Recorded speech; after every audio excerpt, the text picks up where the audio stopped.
Hello all, food stories by Pallavi कौशिकमध्ये तुमचं सगळ्यांचं पुन्हा एकदा स्वागत.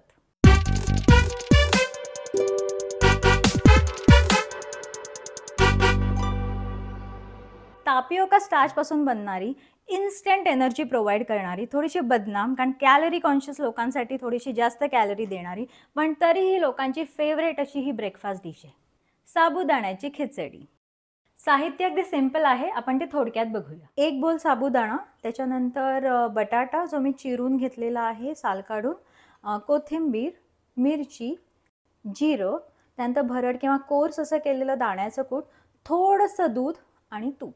साबुदाणा खिचडीसाठी लागणारा कोर इन्ग्रेडियंट म्हणजे साबुदाणा हा पिष्टमय पदार्थ किंवा स्टार्चपासून बनलेला असतो आणि जेवढं आपण त्याला पाणी देऊ तेवढं ते सोक करतं. त्यामुळे तो भिजवताना काय काय काळजी घ्यावी ही आपण मागच्या एका व्हिडिओमध्ये बघितलंच आहे, पण आज आपण परत एकदा ही स्टेप रिपीट करू सो दॅट आपला साबुदाणा एकदम छान भिजेल. साबुदाणा भिजवताना मी आता हे एका बोलमध्ये हा काढून घेते. त्यानंतर आपण हा चांगल्या पद्धतीने छानपैकी 2 किंवा 3 वेळेला रिन्स करून घेणार आहोत. याचं कारण म्हणजे साबुदाण्यामध्ये खूप सारं स्टार्च असतं, ते स्टार्च आपल्याला पहिले व्यवस्थित धुवून काढायचं आहे, म्हणजे साबुदाण्याची खिचडी नंतर चिकट होत नाही. साबुदाणा छान धुवून घेतला आहे आणि आता यामध्ये आपण फक्त तो बुडेल इथपर्यंतच पाणी टाकायचं आहे, जास्त पाणी टाकायचं नाही आहे. जेमतेम त्याची पातळी वर येईल एवढंच पाणी आपल्याला ह्यामध्ये सोक करण्यासाठी टाकायचं आहे. मी सांगितल्याप्रमाणे मी हा साबुदाणा सोक करायला ठेवला होता रात्रभर आणि तो असा थोडासा कडक होतो, तर ते तुम्हाला थोड्याशा अशा गुठळ्या मोडून घ्यायला लागतात त्याच्या आणि असा मोकळा मोकळा करावा. सकाळी उठल्यानंतर आपण जेव्हा साबुदाणा बघतो तर तेव्हा तो असा आपण छान मिक्स करून घेतल्यानंतर असा तो थोडा कोरडा असतो, मोकळा मोकळा असतो, पण आपल्याला थोडंसं मॉइश्चर लेवल त्यामध्ये मेंटेन करायची आहे. त्यामुळे आपण थोडंसं त्यामध्ये दूध टाकूया. मी आता किंचित दूध टाकते, त्यामध्ये खूप सारं दूध टाकत नाही आहे. दूध टाकल्यानंतर चांगलंसं मिक्स करायचं. थोडंसं आपल्याला असं वाटू शकतं की थोडासा असा चिकट टाईप झाला आहे, पण असं काही होत नाही. थोडा वेळ आपल्याला तो 15-20 मिनटं तसाच ठेवायचा आहे. 15-20 मिनटानंतर परत तो छान मोकळा मोकळा होतो. साबुदाणा रात्री भिजवा, त्याच्यानंतर तो परत मिक्स करा, त्याच्यानंतर परत दूध टाकून परत रेस्ट करायला ठेवा. ही थोडी प्रोसेस आहे, पण एखाद्या चांगल्या रेसिपीसाठी आपण हे नक्कीच करू शकतो. साबुदाणा रेस्ट करून आता 15-20 मिनटं झाली आहेत आणि साबुदाण्याने आता छानपैकी दुधातलं जे मॉइश्चर आहे ते छान पकडून घेतलेले आहे, ॲब्सॉर्ब केलं आहे. त्यानंतर आता आपण त्यामध्ये टाकूया दाण्याचं कूट, मीठ आणि साखर. दाण्याचं कूट मी यामध्ये टाकलं आहे आणि यामध्ये आपण टाकूया साखर आणि मीठ. Give it a good mix. छान मिक्स करून घ्यायचा आहे. सगळा जो आहे तो दाण्याचा कूट हा साबुदाण्याला चांगल्यापैकी कोट झाला पाहिजे.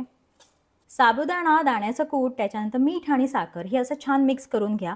मिक्स करून झाल्यानंतर ना साधारणपणे ते असं ब्राउनिश टर्न होतं आणि या स्टेजला आपण ते रेस्ट करायला ठेवूया आणि तोपर्यंत आपण आपली फोडणी करूया. साबुदाण्यामध्ये ना स्टार्ची प्रॉपर्टीज असतात, तो लवकर चिकट होऊ शकतो. त्यामुळे मी ह्या स्टेजला त्यामध्ये दाण्याचं कूट आणि मीठ आणि साखर हे ॲड करते आहे.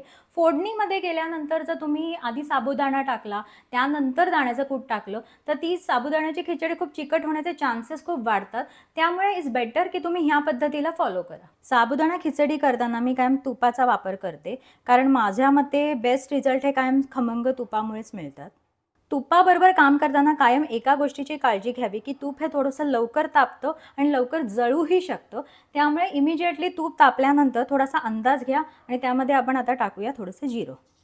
जिऱ्यानंतर आपण त्यामध्ये टाकतोय मिरची आणि चांगलं परतून घ्यायचं. मिरचीनंतर मी यामध्ये बटाटा टाकलाय आणि आता आपल्याला झाकण ठेवून हे चांगलं शिजवायला ठेवायचं आहे.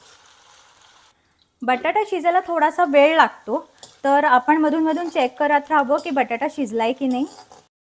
चमच्याने बटाट्याला तुम्ही दाबून बघितला आणि तो असा मोडला गेला तर तुम्ही समजू शकता की बटाटा शिजलाय.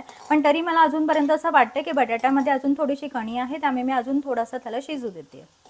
बटाटा एकदा चेक करून घ्यायचं परत एकदा की शिजलाय का. तो बिलकुल आपल्याला ब्राऊन करायचा नाही आहे, तो असा दाबून बघायचा. मला असं वाटतं की तो शिजला आहे. आता आपण यामध्ये साबुदाणा मिक्स करूया. मगाशी मिक्स केलेला साबुदाणा आपण यामध्ये आता टाकूया.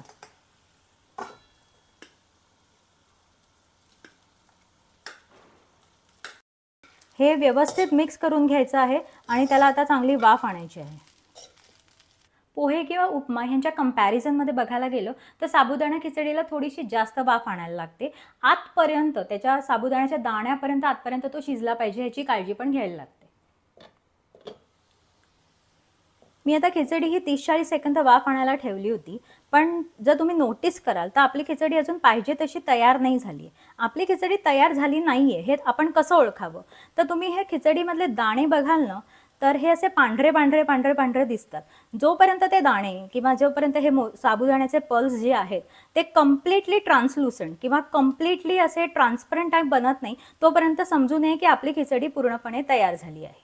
थोड्या वेळ मी ही खिचडी वाफ आणायला ठेवली होती आणि जर तुम्ही नोटीस कराल तर आता मस्तपैकी हे असे दाणे जे आहेत ते ट्रान्सलुसंट झालेले आहेत आणि जे 90% झालेत आणि 10% उरलेत ते आता या वाफेवरती कंप्लीट होते. आता यामध्ये मी कोथिंबीर ॲड करून छान मिक्स करून घेते आणि एक थोडीशी 5-6 सेकंद अजून एकदा वाफ देऊ आणि आपली खिचडी छान बनून आलेली आहे, तयार आहे आणि टाइम टू सर्व.